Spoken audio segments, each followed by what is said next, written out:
Welcome back, everyone, to another deep dive. Today, we're going on a fascinating journey to the heart of genomics, folks. Ooh, genomics. Sounds exciting. It is. We're going to be exploring how AI is being used to decode the very language of life. DNA. DNA, huh? You got to get ready for some serious aha moments because we're going to uncover how cutting-edge techniques like DNABERT are revolutionizing our understanding of this complex code. DNABERT, you say? You know, it's funny. I was just reading about how artificial neural networks are becoming key players in this field. Artificial neural networks? Yeah, they're increasingly being used to model all sorts of complex biological processes, from predicting gene expression to identifying disease markers. Right. Think of it like this. DNA is made up of sequences of nucleotides, a bit like a language with its own grammar and syntax. Like a language, huh? Yep, and just like we use natural language processing to understand human languages, we can now use ANNs to analyze and interpret the language of DNA. That makes sense. You know, I have to admit, though, I've heard a lot of hype about AI. Some people seem to think that ANNs are these magical black boxes that can solve any problem. But I'm a bit skeptical. It can't be that simple, can it? Well, while ANNs are powerful tools, they're not magic. They're still based on mathematical models and require careful training and validation. Oh. So there's a lot more to it. Oh, yeah. So then what are some of the biggest challenges? Well, one of the biggest challenges is ensuring that the data used to train these models is representative and unbiased. Otherwise, we risk creating AI systems that perpetuate existing biases or make inaccurate predictions. That's a really good point. So how do researchers make sure these ANNs are actually learning the right things and not just spitting out random results? It all comes down to the process of model development. One crucial step is input selection, choosing the right data features to feed into the model. It's like baking a cake. If you use the wrong ingredients, you won't get the desired outcome no matter how good your recipe is. So it's about more than just having a lot of data, right? It's about having the right kind of data. Exactly. And once you have the right data, you need to split it into different sets for training, testing, and validation. Okay. This is essential for preventing what we call overfitting, where the model learns the training data too well, but fails to generalize to new, unseen data. So it's like studying for an exam. Exactly. You don't just want to memorize the answers to the practice questions. You want to understand the concepts well enough to apply them to new problems. That's a great analogy. And in the world of genomics, this means ensuring that the models we build can accurately predict things like gene function or disease risk, even for individuals whose DNA hasn't been specifically included in the training data. This is all starting to sound very complex. Are all ANNs created equal, or are there different types used for specific tasks? Well, there are actually several different types of ANN architectures, each with its own strengths and weaknesses. For example, multi-layer perceptrons, or MLPs, are good for tasks like image classification, but they can struggle with sequential data like DNA sequences. So what kind of ANNs are best suited for analyzing DNA sequences? That's where things get really interesting. To really unlock the power of AI in functional genomics, we need to move beyond those basic MLPs and explore more advanced architectures like LSTMs, GRUs, and the attention mechanism. Okay, you've definitely piqued my curiosity. Can we dive into those a bit more? Absolutely. But first, let's take a step back and consider why analyzing DNA sequences is so challenging in the first place. All right. It's not just about identifying the individual genes, but also understanding how they interact with each other and with the environment to influence everything from our physical traits to our susceptibility to diseases. So like a big, complex puzzle. Exactly. That makes sense. So how do these more advanced ANNs help us unravel this complexity? That's what we'll explore in the next part of our deep dive. We'll uncover how LSTMs and GRUs can handle those long sequences of DNA, and how the attention mechanism acts like a spotlight, focusing on the most relevant parts of the code. And then we'll delve into the fascinating world of DNABERT, the AI that's learning to speak the language of DNA. Oh, I can't wait. We'll be back right after this break. So as we were saying before the break, we need more advanced ANNs to really grapple with the intricacies of DNA. It's like we've been using a basic calculator when what we really need is a supercomputer. And those supercomputers are LSTMs and GRUs. Exactly. Long short-term memory networks, or LSTMs, are a game changer because they have this incredible ability to remember information from earlier parts of a sequence. Think of it like reading a book.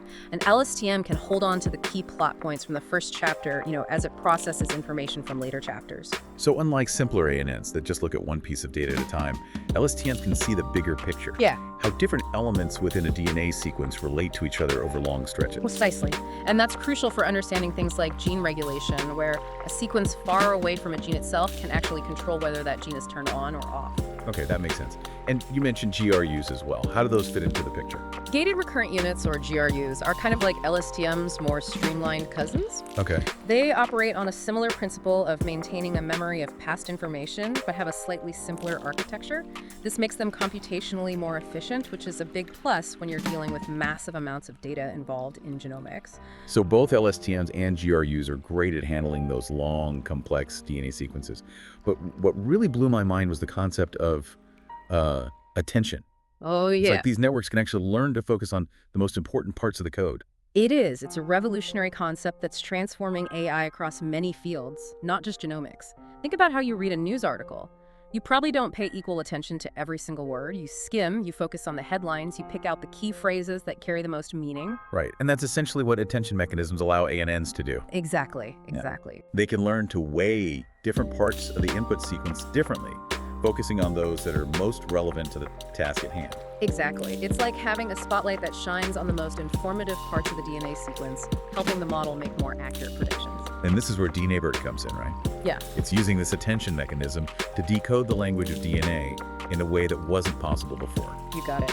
DNABERT, which stands for DNA bidirectional encoder representations from transformers, is a powerful model that's been pre-trained on a massive dataset of DNA sequences.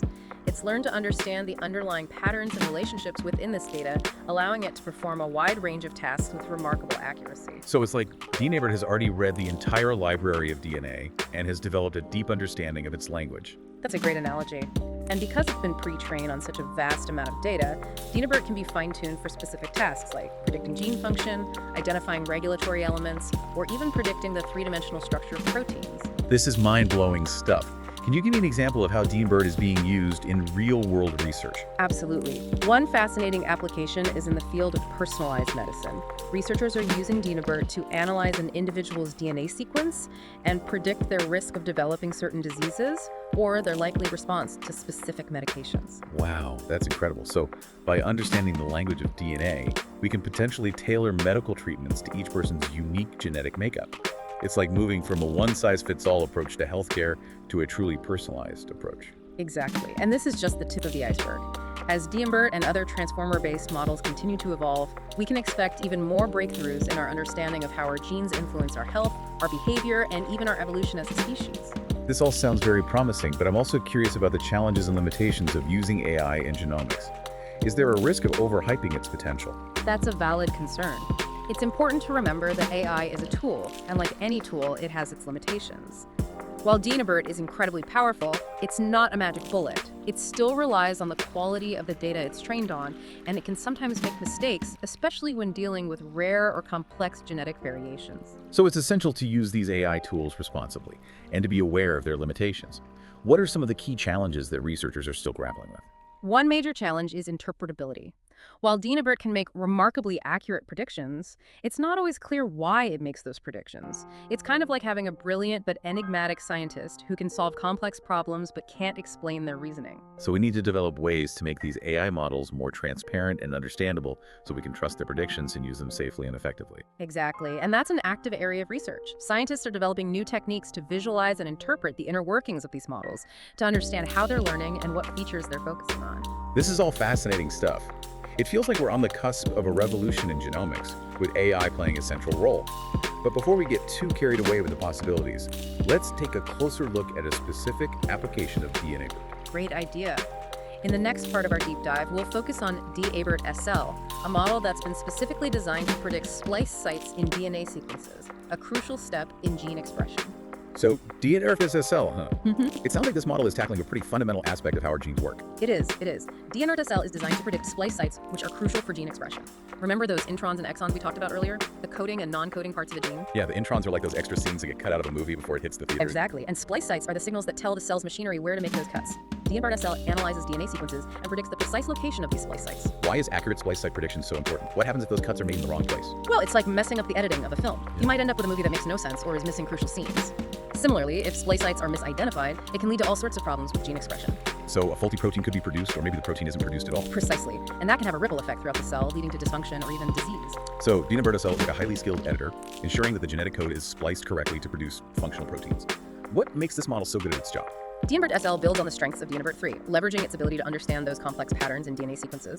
But it goes a step further by using a sequential labeling approach, which means it analyzes each nucleotide in the context of its surrounding sequence. So it's not just looking